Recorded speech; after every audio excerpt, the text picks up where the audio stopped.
Hello everyone, welcome to GATE academy.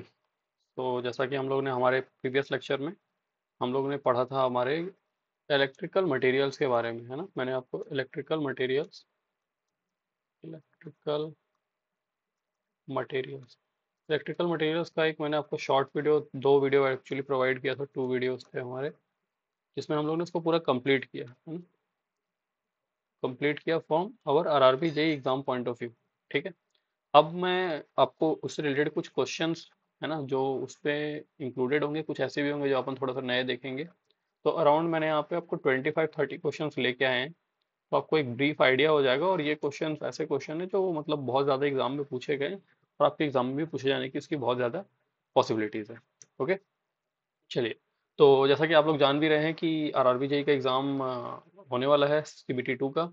और most probably उसका जो सीबीटी 2 है वो क्या हो रहा है, पोस्टपोन्ड हो रहा है। ऐसा कि अभी एक नोटिफिकेशन आया था जिसमें कि हमारा आरआरबी एएलपी एएलपी का सीबीटी 2 का डेट दिया है 19th एंड 20th। और आरआरबी जेई के में लिखा है कि वो क्या होगा, मे बी पोस्टपोन्डेड, मतलब हम लोग बाद में उसको इंटीमेशन देंगे। ठीक है, तो वो पोस्टपोन्ड हो गया, आपसे मान के चलिए। चलिए। तो आप लोग के पास थोड़ा सा और समय मिल गया आपको प्रिपरेशन करने के लिए। तो जो भी ऐसे आपके मिसलेनियस टॉपिक्स हैं उसको आप जरूर पढ़ लीजिए, तक क्योंकि वहां से आपके क्वेश्चन बहुत इजी बनने वाले हैं, और एग्जाम में डायरेक्टली वैसे ही क्वेश्चन आते हैं। सिलेबस छोटा रहता है, नंबर ऑफ क्वेश्चन वहां से कम रहते हैं, पर आपको जो क्वेश्चन आप वहाँ सॉल्व करोगे उसमें आपको 100% एक्यूरेसी रहेगी कि आपने जो बनाया वो सही हो। ठीक है, चलो। तो इसी बात से हम लोग शुरुआत करते हैं हमारे क्वेश्चन नंबर 1 की। Just a minute.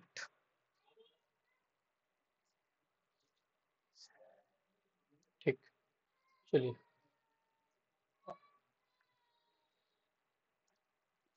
चलिए, पहला क्वेश्चन कह रहा था, insulating material use to protect conductors in electric motors are classified based on the maximum permissible temperature rise of the motor. Which one of the following case of insulating material can withstand the highest temperature rise in an electric motor. Basically हम लोग ने जब अपना last lecture था उसके last में हम लोग ने एक टॉपिक पढ़ा था कि टेम्परेचर के अकॉर्डिंग, मैक्सिमम टेम्परेचर जो ऑपरेटिंग टेम्परेचर है किसी भी इंसुलेटिंग मटेरियल का, उसके अकॉर्डिंग हम लोग ने मटेरियल्स को क्लासीफाई किया था। कैसे क्लासिफाई किया था इसको, हम लोग ने क्लासिफाई किया था YAEBFHC। मैंने आपको इसका बहुत ही एक फनी सा एक्रोनिम भी बताया था याद करने का तरीका। ठीक, तो आप वहां से भी कर सकते हो। देखो, ये जो हमारा है ये क्या होता है, ऊपर से नीचे जैसे जैसे आप आते जाओगे वैसे वैसे आपका जो ऑपरेटिंग टेम्परेचर है ये आपका इंक्रीज होते जाएगा। तो जो वाइट है, वाई हमारा क्या रहता है, अराउंड ये रहेगा 90-95 के अराउंड। ठीक, 90। इसमें आप 15 ऐड करेंगे, ए आ जाएगा 105। देन आप इसमें 15 ऐड करेंगे, ये आ जाएगा 120। 120 के बाद आएगा ये 130। 130 के बाद आता है 155। 155 के बाद आता है 180। एंड देन सी क्या होता है, अबव 180 डिग्री सेंटीग्रेड। ठीक, सभी के साथ है डिग्री सेंटीग्रेड। तो ये आपको याद रखना है। आपके एग्जाम में ऐसा डायरेक्टली क्वेश्चन बन सकता है, किसी के लिए भी बन सकता है। ए के लिए पूछ सकता है, सी के लिए पूछ सकता है, वाई के लिए पूछ सकता है, ई के लिए पूछ सकता है। तो मैक्सिमम टेम्परेचर ऑपरेटिंग किसका है, तो C class insulation, that is option number B, और ये हमारा करेक्ट आंसर है। क्लियर। तो ऐसे क्वेश्चन आपसे पूछे जाएंगे एग्जाम में, रेडी रहिएगा इसके लिए। सेकंड क्वेश्चन है, the annealing process of heat treatment cooling of steel is carried out in. Annealing process हम लोग किसमें करते हैं, of heat treatment cooling of steel is carried out in, किसमें किया जाता है। इसको हम लोग करते हैं हमारे ए आई, एक्चुअली एयर है, air, oil, water in the furnace itself, furnace के अंदर खुद होता है ये, इन द फर्नेस इटसेल्फ। अब बात आती है, देखो क्वेश्चन में ये चीज इंपॉर्टेंट नहीं है, क्वेश्चन में ये इंपॉर्टेंट है कि एनीलिंग जो है, एनीलिंग क्या चीज है। मैंने आई थिंक आपको एनीलिंग और कार्बुशिंग के बारे में थोड़ा सा बताया था चीजों को, है ना। एनीलिंग क्या होता है, तो एनीलिंग में हम क्या करते हैं, इसमें हम लोग क्या करते हैं, बेसिकली जो हमारा स्टील है ना, ये एक हीट ट्रीटमेंट प्रोसेस है। स्टील की क्या चीज इंक्रीज करता है, डक्टिलिटी, डक्टिलिटी और और इसका इंटरनल हार्डनेस रिड्यूस करता है। Internal hardness is reduced, ductility, या डक्टिलिटी बढ़ाता है ना, ductility increases and internal hardness is reduced. Annealing का प्रोसेस ये होता है। ठीक है ना। तो आपको याद रखना है एनीलिंग क्या चीज़ है, कहाँ की जाती है, तो फर्नेस के अंदर खुद वहीं पे हम लोग इसको परफॉर्म करते हैं। इसका काम क्या है, हमारा जो भी मटेरियल है उसको डक्टिलिटी को इंक्रीज करना। डक्टिलिटी मतलब can be drawn in thin wires, thin wires में अपन इसको वो कर सकते हैं, ड्रॉ कर सकते हैं, मतलब बना, काट के अलग कर सकते हैं। ठीक है, पतले पतले वायर्स बना सकते हैं और वो वायर टूटेंगे नहीं बेसिकली, और इसके इंटरनल हार्डनेस को रिड्यूस करते हैं। ठीक है, अब कह सकते हो आप कि ये स्टील को सॉफ्ट करने का ट्रीटमेंट है बेसिकली। चलिए, नेक्स्ट क्वेश्चन है, यूपीपीसीएल जेई में पूछा हुआ है बहुत सारे, सभी क्वेश्चन किसी न किसी एग्जाम में पूछे हुए हैं, तो मैंने कई सारे में रहने दिया, कई सारे में हटा दिया। Select the option that shows the correct matching of the item from left hand column. इस कॉलम को आपको इस कॉलम के साथ मैच करना है। ठीक है, सिंपल क्वेश्चन है। यहाँ आपके पास 3 ऑप्शन है, यहाँ आपके पास 4 ऑप्शन है। अब देखते हैं हम लोग क्या है। पहले देखते हैं कंडक्टिविटी। कंडक्टिविटी की क्या यूनिट होती है, तो कंडक्टिविटी की यूनिट क्या है, option number A siemens meter है या सीमेंस पर मीटर है।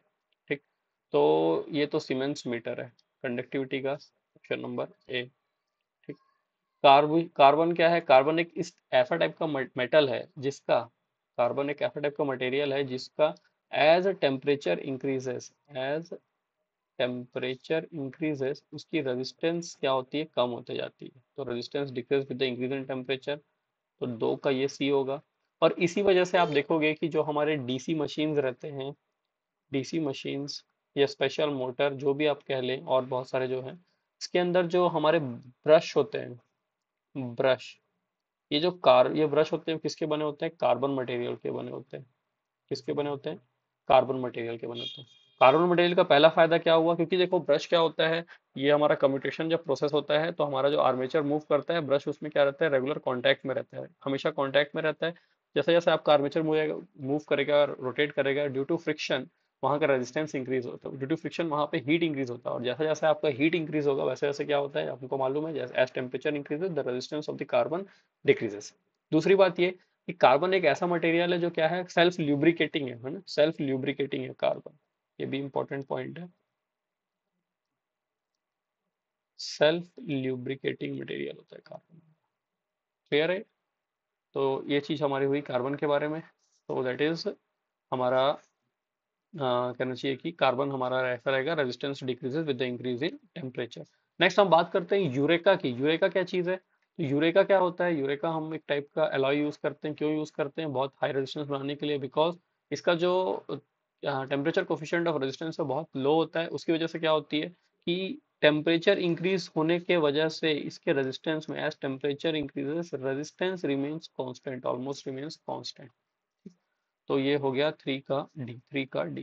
तो option number 1, option number B, 1 का ए, 2 का सी, 3 का डी। क्लियर। तो यहाँ से हम लोग ने बहुत सारी चीजें जो इसके साथ में थी और हम लोग ने उसको जानी है। क्लियर। चले, नेक्स्ट क्वेश्चन। जल्दी जल्दी चीजों को मैं करा रहा हूँ क्योंकि मैं ऑलरेडी आपको क्लासेस में सब चीजें अच्छे से एक्सप्लेन कर चुका हूँ।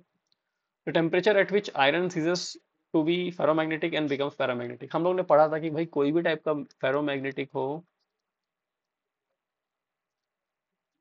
फेरोमैग्नेटिक, फेरीमैग्नेटिक,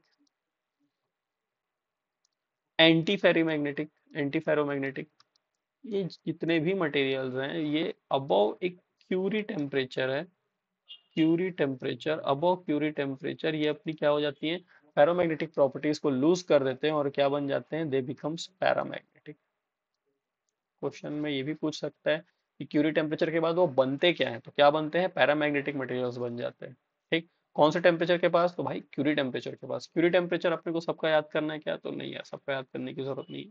ठीक है ना, ये हमारा होता है क्यूरी पॉइंट। ठीक है,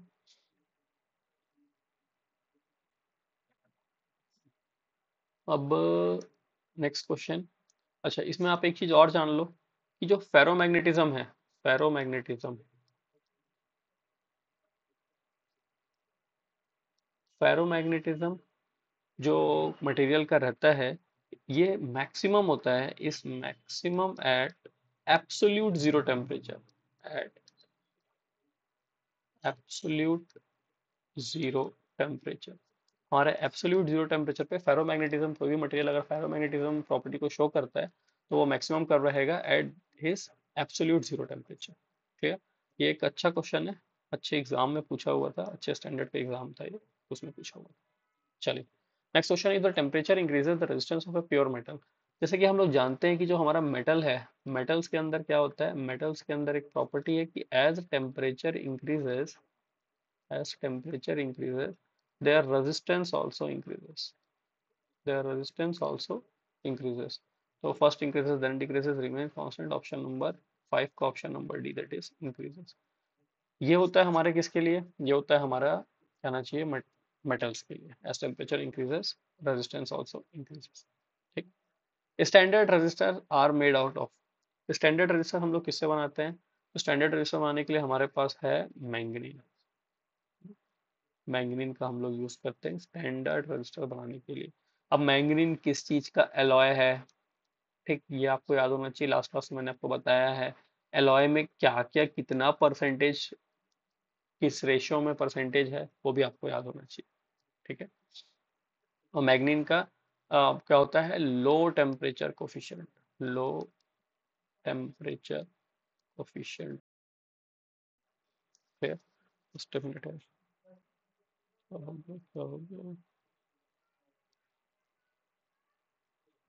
ठीक है, ठीक है, इशू है क्या, नहीं। ठीक। Question number 7, next question. Which of the following is incorrect with regarding to the filament material? Filament material के रिगार्डिंग उसमें से कौन सी बात है जो इनकरेक्ट है।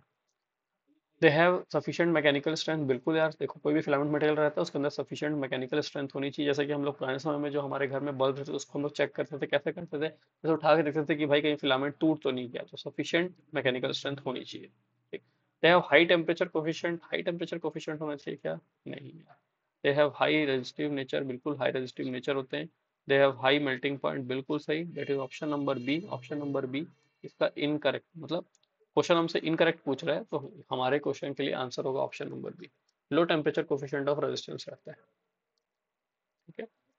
Next question, which of the following resistance materials have highest operating temperature. इनमें से जो हमारे यहाँ पे दिए हुए हैं किसका हाईएस्ट ऑपरेटिंग टेम्परेचर है। ठीक। क्या क्या है, ऑप्शन नंबर ए है हमारा Kanthal, then manganin, then nichrome, then eureka. तो ऑप्शन नंबर 8, ऑप्शन नंबर 8 जो कांथाल है, ये क्या होता है, इसका सबसे ज्यादा इनमें से जो यहाँ पे अभी हम लोग ऑप्शन हैं, सबसे ज्यादा ऑपरेटिंग टेम्परेचर इसका है, ऑप्शन नंबर दैट इज कांथाल का। कांथाल बना किसका है भाई, ये जो कांथाल है वो बना किसका है, ये हमारे बना होता है alloy iron plus chromium, chromium plus aluminium. Iron, chromium and aluminium, ये तीनों मिला के हमारा क्या बनता है, कांथाल बनता है। ठीक है। इसका मैक्सिमम ऑपरेटिंग टेम्परेचर कितना है, इसका मैक्सिमम ऑपरेटिंग टेम्परेचर कितना है, ये भी हमसे पूछ सकता है। मैक्सिमम ऑपरेटिंग टेम्परेचर, इसका जो मैक्सिमम ऑपरेटिंग टेम्परेचर है ये है 1200 डिग्री सेंटीग्रेड। ये क्या है, 1200 डिग्री सेंटीग्रेड। अगर हम हमारे इस ऑप्शन में, अगर हमारे इस क्वेश्चन के ऑप्शन में एक और ऑप्शन दे देता, इसको हम लोग लिख देते सिलिकॉन कार्बाइड, सिलिकॉन कार्बाइड, तो हमारा ये क्वेश्चन क्या हो जाता है, ये हमारा क्वेश्चन का आंसर चेंज हो जाता है, बिकॉज सिलिकॉन कार्बाइड एक बहुत ही ज्यादा हाई टेम्परेचर पे ऑपरेट करने के लिए बना हुआ है। ये 1600 डिग्री सेंटीग्रेड से 2500 डिग्री सेंटीग्रेड तक के इसका ऑपरेटिंग टेम्परेचर है। क्लियर। तो याद रखेंगे कांथाल के बारे में, आयरन, क्रोमियम, एल्यूमिनियम, क्योंकि कांथाल मैंने आपको कल नहीं कराया था एलॉयज में, इसलिए आपको मैंने आज यहाँ पे बता दिया किस किस चीज का बना होता है। मैक्सिमम ऑपरेटिंग टेम्परेचर इसकी 1200 होती है। और कांथाल से भी ज्यादा अगर हमसे कुछ पूछता है एग्जाम में, अगर सिलिकॉन कार्बाइड अवेलेबल है तो बिल्कुल आपका आंसर क्या होगा, सिलिकॉन कार्बाइड होगा। क्लियर। चलिए नेक्स्ट क्वेश्चन की ओर। अगला क्वेश्चन, अगला क्वेश्चन है हमारे पास brass. Brass is an alloy, हम लोग देखो ब्रास और ब्रॉन्ज, ब्रास एंड ब्रॉन्ज, ये दो चीज में हम लोग क्या हो जाते हैं, एकदम कंफ्यूज हो जाते हैं। तो देखो ब्रॉन्ज में जेड आता है, इसमें जिंक नहीं होता ना, इसमें जिंक होता है। तो copper plus zinc, copper plus zinc क्या होगा हमारा, ब्रास हो गया। इसमें भी कॉपर कितना रहता है, अराउंड 64-65% रहता है, 65-66-60-65% के बीच में। और ये बच्चा कितना हो गया हमारा, 34-35% के अराउंड हमारा जिंक रहता है। ठीक है। तो आंसर हो गया हमारा copper plus zinc, that is option number A. Clear. Bronze क्या है भाई? तो ब्रॉन्ज होता है copper plus tin. Copper plus tin, ध्यान रखना जिसमें जेड आता है उसके अंदर जिंक नहीं होता, इसके अंदर जेड नहीं है उसी के अंदर जिंक है। याद करने का तरीका, क्योंकि बेसिकली कंफ्यूजन इसी दोनों में होता है। ठीक है ना। कंसंट्रेशन और कितना परसेंटेज है ये आपको याद रखना है ना। Sorry. Which of the following properties must be used for the fuse material used in the wire? देखो हम लोग कोई भी फ्यूज मटेरियल अगर बना रहे हैं, फ्यूज मटेरियल है तो उसके अंदर कौन कौन सी प्रॉपर्टीज होनी चाहिए? पहला चीज तो उसकी लो मेल्टिंग पॉइंट होनी चाहिए, बिल्कुल सही। ठीक। दूसरी चीज इसकी लो कंडक्टिविटी होनी चाहिए क्या? नहीं। हाई मेल्टिंग पॉइंट होना चाहिए क्या? नहीं। हाई रेजिस्टिविटी होनी चाहिए क्या? नहीं। ऑप्शन नंबर ए बहुत ही सिंपल, बहुत ही ज्यादा इजी क्वेश्चन है, इससे इजी क्वेश्चन कोई क्या ही देगा, है ना। तो इसके अंदर और क्या क्या प्रॉपर्टीज होनी चाहिए? इसके अंदर होना चाहिए लो ओमिक लॉस, ओमिक लॉस कम होना चाहिए। साथ ही साथ इसकी क्या होनी चाहिए? High conductivity, high conductivity. High conductivity का मतलब क्या हुआ? That is low resistivity, that is low resistivity. ठीक। तो ये आपके प्रॉपर्टी होनी चाहिए किसमें? आपके फ्यूज में। ठीक। कंडक्टिविटी हाई होनी चाहिए, है ना, लोड कंडक्टिविटी नहीं होनी चाहिए। चलिए 10 क्वेश्चन हम लोगों ने कंप्लीट किया है, आगे चलते हैं 11th क्वेश्चन में। विच of the following magnetic material have small area of hysteresis loop? देखो भाई हम लोगों ने बात की थी सॉफ्ट मैग्नेटिक मटेरियल, हमने बात किया सॉफ्ट मैग्नेटिक मटेरियल, हमने बात किया hard magnetic material, hard magnetic material. हमने बताया था सॉफ्ट मैग्नेटिक मटेरियल ऐसा मटेरियल है जो बहुत ही इजीली मैग्नेटाइज और बहुत ही उतने ही इजीली डीमैग्नेटाइज हो जाता है। ठीक। वही हमने बताया हार्ड मैग्नेटिक मटेरियल क्या होता है? Not easy to magnetize but once magnetize is not easy to demagnetize. ठीक। इसका मतलब इसके अंदर हार्ड मैग्नेटाइज के अंदर मैग्नेटिक मटेरियल के अंदर क्या होती है? रिटेंटिविटी, कोर्सिविटी ज्यादा होती है। ठीक। इसका हिस्टेरेसिस लूप का जो एरिया है, area of hysteresis loop, hysteresis loop क्या होगा? मोर होगा, मोर होगा, ज्यादा होगा। सॉफ्ट मैग्नेटिक मटेरियल क्या होता है? लेस होता है, पतला सा रहता है। तो क्या कहना चाहिए? हमारा आंसर क्या होना चाहिए? हमारा आंसर होना चाहिए option number 2, that is soft magnetic material. Question अगर इसका जस्ट उल्टा होता कि स्मॉल एरिया की जगह लार्ज पूछता तो हार्ड मैग्नेटिक मटेरियल्स का क्या होता है? लार्ज हिस्टेरेसिस, हाँ लार्ज हिस्टेरेसिस लूप होता है। ठीक है। अब क्वेश्चन आपके एग्जाम में भी पूछ सकता है कि बी एच कर्व में बी कहाँ पे होता है, एच कहाँ पे होता है, मतलब वाई एक्सिस में क्या होता है और एक्स एक्सिस में क्या होता है। तो ये बी और एच होता है। क्वेश्चन आपसे ये भी पूछ सकता है कि जब आप बी एच कर्व बनाते हो तो बना के दे देगा, बोल देगा ये वाला पॉइंट क्या दिखाता है, ये वाला पॉइंट क्या दिखाता है। ठीक। तो ये पॉइंट क्या दिखाता है? ये हमको दिखाता है रिटेंटिविटी। ठीक। ये वाला पॉइंट जो है, ये वाला पॉइंट जो है क्या दिखाता है? कोअर्सिविटी। ठीक। कई सारे क्वेश्चन बन सकते हैं यहाँ से, है ना। चलिए इतनी चीजों का ध्यान रखिए। चलते हैं अगले क्वेश्चन की ओर। Question number 12, relative permeability of paramagnetic material is. Paramagnetic material, देखो हम लोग याद करने का सिंपल तरीका, ऐसे किसी को डाउट होता है कि डाया की क्या प्रॉपर्टीज है और पैरा की क्या प्रॉपर्टीज, तो हमको मालूम है कि हमने जो भी पहले पढ़ा था उसके अंदर क्या थी, जो काइम की वैल्यू थी वो क्या थी? नेगेटिव थी। ठीक। काइम की वैल्यू क्या थी? नेगेटिव। तो याद करने का तरीका क्या? आजकल देखो भाई सब लोग मोबाइल में क्या लगाते हैं? डीपी लगाते हैं, डीपी लगाते हैं ना। तो पहले डी आता है फिर आता है पी, तो हम लोग सबसे पहले क्या पढ़े थे? डाया पढ़े थे। तो डाया मैग्नेटिक में हमको मालूम है कि काइम की जो वैल्यू है that is less than zero, है ना। इस वजह से हमको मालूम है कि since mu are is equal to काइम प्लस वन, तो म्यू आर की भी वैल्यू क्या हो जाएगी? अरे सॉरी, म्यू आर की भी वैल्यू क्या हो जाएगी? लेस देन वन हो जाएगी। ठीक। तो slightly more than one, equal to one, option number D less than one. Diamagnetic paramagnetic materials के लिए less than one, diamagnetic materials के लिए स्लाइट मोर देन वन। ठीक है। और फेरोमैग्नेटिक मटेरियल्स के लिए बहुत ज्यादा हो जाती है ना, much more then, more than. ठीक। चलें question number 13, retentivity of a magnetic material is, पहला ऑप्शन दे रहा है किसी मैग्नेटिक मटेरियल्स की रिटेंटिविटी क्या बताती है हमको? The ability of retain, ability to retain, ability to retain होगा। ठीक है, ability to retain residual magnetism, demagnetising force नहीं, ability to cover up lag in flux नहीं, ऑप्शन नंबर ए, कितना वो अपने अंदर मैग्नेटिक फ्लक्स को रिटेन करके रख पा रहा है even after the removal of the electric field और even after the removal of the magnetic field. जो आपके मटेरियल्स के अंदर मैग्नेटिज्म बच जा रहा है उसको हम लोग क्या कहते हैं, रेसिडुअल मैग्नेटिज्म। ठीक, इट इज 13 का ऑप्शन नंबर ए, ऑप्शन नंबर ए बहुत इंपॉर्टेंट, मतलब बहुत सही आंसर। नेक्स्ट क्वेश्चन आते हैं, question number 14, the relative permeability of ferromagnetic materials. देखो भाई, मैंने अभी भी बात किया था कि फेरोमैग्नेटिक मटेरियल्स में क्या होता है, फेरोमैग्नेटिक मटेरियल्स में काइम की value that is much much more than zero. काइम इज हाईली पॉजिटिव, और काइम की जो पॉजिटिव जो रहता है उसकी पावर होती है 10⁶ इन ऑफ द ऑर्डर ऑफ 10⁶, इतना ज्यादा हाई होता है। तो काइम बहुत ज्यादा हाई है, तो भाई म्यू आर की वैल्यू भी बहुत ज्यादा much much much greater than 1 हो जाएगी, तो larger than unity, option number C, larger than unity. Clear है?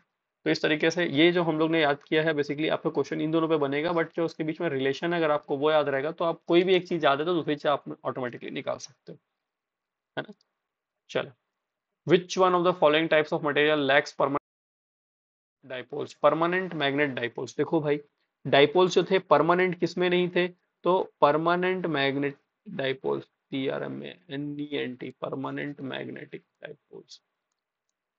हमारा जो डायामैग्नेटिक मटेरियल्स था, डायामैग्नेटिक मटेरियल्स में इनिशियली क्या नहीं था, कोई भी डाइपोल्स अवेलेबल नहीं थे, डाइपोल्स अवेलेबल नहीं थे। जब हम इसके ऊपर क्या करते थे, मैग्नेटिक फील्ड अप्लाई करते थे, तो इसके अंदर डाइपोल्स क्या होते थे, आते थे, और वो डाइपोल्स खुद को अपने आप को जो मैग्नेटिक फील्ड की जो डायरेक्शन है उसके अपोजिट अपने आप को अलाइन कर लेते थे, है ना। तो किसके अंदर बिल्कुल नहीं है, किसके अंदर नहीं है, किसके अंदर, विच ऑफ द फॉलोइंग लैक्स, तो लैग्स कौन करता है भैया, तो लैग करता है option number 4, that is diamagnetic material. फिर फेरोमैग्नेटिक मटेरियल में तो ऑलरेडी अवेलेबल रहते हैं, बहुत ज्यादा रहते हैं, और अपने आप को बहुत रेडिली अवेलेबल करके रखे हैं कि जिस डायरेक्शन में आप मैग्नेटिक फील्ड प्रोवाइड करोगे हम उसी डायरेक्शन में तुरंत अपने डाइपोल्स को अलाइन कर लेंगे। क्लियर? और डायमेट्रिक में तो आपको अभी अभी हमने डिस्कस किया, काइम इज लेस देन 0 और mu are is less than 1, simple.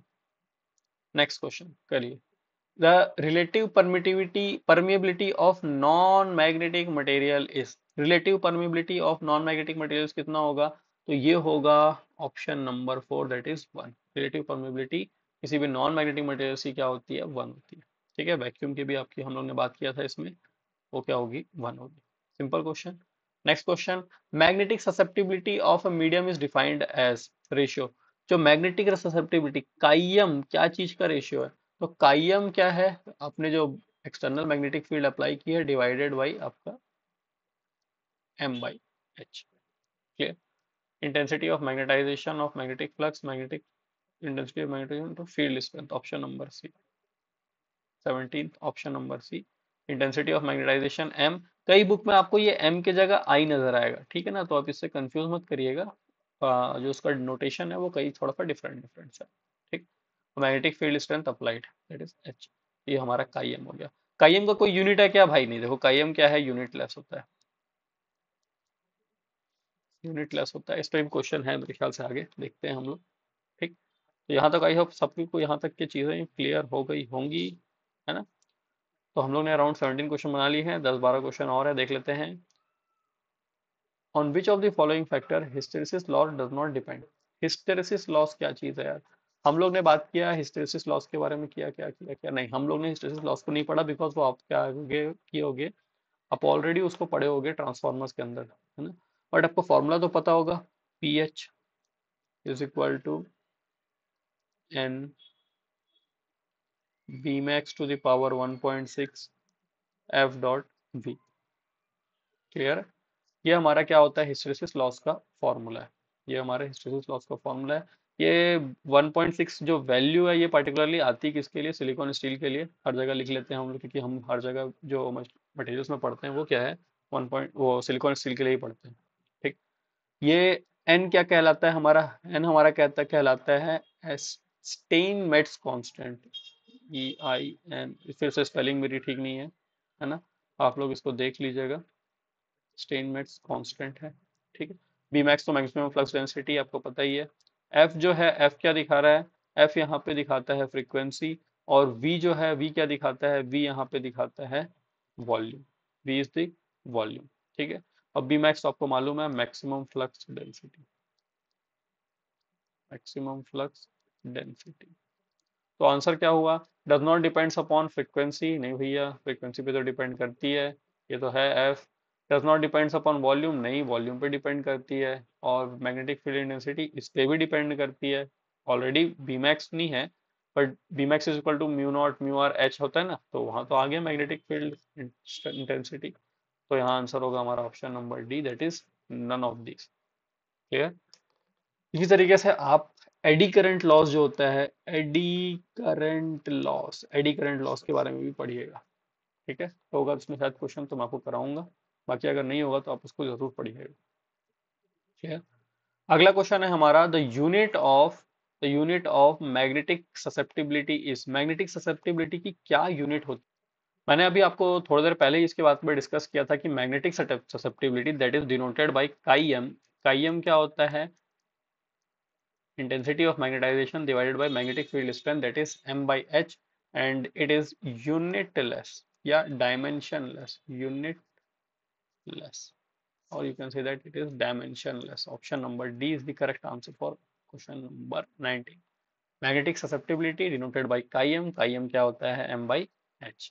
ठीक, चलिए अगले क्वेश्चन की ओर। हमारा क्वेश्चन अगला है, above the Curie temperature magnetic materials become, Curie temperature के अबव कोई भी मैग्नेटिक मटेरियल क्या बन जाता है? तो भाई कोई भी मैग्नेटिक मटेरियल क्या बन जाता है? Option number B, that is paramagnetic material, है ना। क्यूरी टेम्परेचर जो है हमारा, फेरोमैग्नेटिक मटेरियल्स को, एंटी फेरोमैग्नेटिक मटेरियल्स को, फेरी मैग्नेटिक मटेरियल्स को, जो भी मटेरियल्स हम लोग बात करें अबव दैट क्यूरी टेम्परेचर, और वो हर क्यूरी टेम्परेचर हर एक मटेरियल का डिफरेंट होता है ना, उस टेम्परेचर के अबव अगर आप जाओगे तो वो मटेरियल क्या होती है, अपनी फेरोमैग्नेटिक प्रॉपर्टीज को लूज कर देता है और अपने आप को पैरामैग्नेटिक मटेरियल्स टाइप का बिहेव करना स्टार्ट कर। क्लियर?